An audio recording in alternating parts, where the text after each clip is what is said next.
healing, the basics on the cellular and biochemical levels, hemostasis part 2. The clotting cascade is a classic in any field of study in the health sciences. In the simplest terms, the amorphous plug of platelets that is formed needs to be stabilized further. This is done by a series of steps called the clotting cascade. As further background, researchers and clinicians speak about the intrinsic and the extrinsic pathways for the clotting cascade. The intrinsic pathway contains components found in the blood, contains substances found outside the blood, specifically the lipoproteins of injured tissues. The substances in the blood are called factors and are given numbers using Roman numerals. There is factor 12, factor 11, factor 10, factor 8, etc. Each factor has an inactive and an active form. The inactive form is abbreviated by the Roman numeral. The activated form has a small a behind the Roman numeral.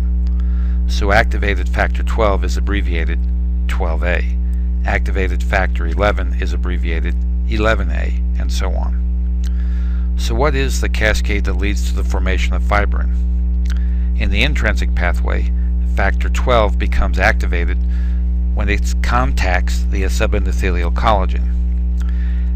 Activated factor 12 is an enzyme that converts factor 11 into its activated form. Activated factor 11, in the presence of calcium, converts factor 9 into its activated form. Activated factor 9 combines with factor 8 to form a potent form of thrombin. The activated factor 9 with calcium and platelet factor 3 converts factor 10 to its active form. Activated factor 10 converts factor 2, which is prothrombin, to 2a, which is thrombin. Thrombin converts factor 1, which is fibrinogen, into 1a, which is fibrin. It is fibrin that stabilizes the platelet plug and adds to it. Fibrin is insoluble. If this is not enough detail as yet, thrombin also activates factor 13, called fibrin stabilizing factor, which helps to, as the name suggests, stabilize the clot. You can see from the diagram there appears to be a cascade of events leading to the formation of fibrin. What about the extrinsic pathway? Well, the extrinsic pathway enters the clotting cascade at factor 10. It is extrinsic because injured tissues expose tissue phospholipids. This plus thromboplastin plus calcium and factor 7 activate factor 10. Some clinically important facts are: all the clotting factors except factor 8, calcium, and thromboplastin are made in the liver.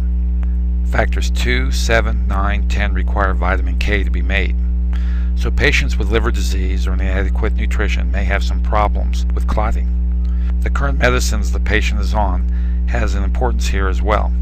For example, a patient on heparin, an anticoagulation drug, can still form clots because the primary hemostasis is not interfered with the use of heparin. Older drugs like aspirin are known to affect clotting, and some not-so-new drugs that affect coagulation are Plavix and Coumadin. It is important to understand how these drugs interact with coagulation to reduce formation of clots in disease processes.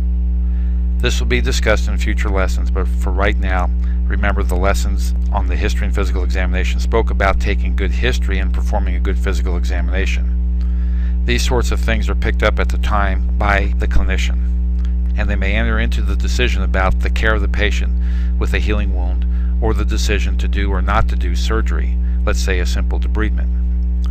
One final note: blood vessels with clots prevent blood flow. Maintaining blood flow requires breaking up the clot. This is called fibrinolysis, and it is achieved by a blood-borne antithrombin 3, which stops the action of thrombin and other factors of the clotting cascade. The next lesson will cover the inflammatory stage of healing. Thank you.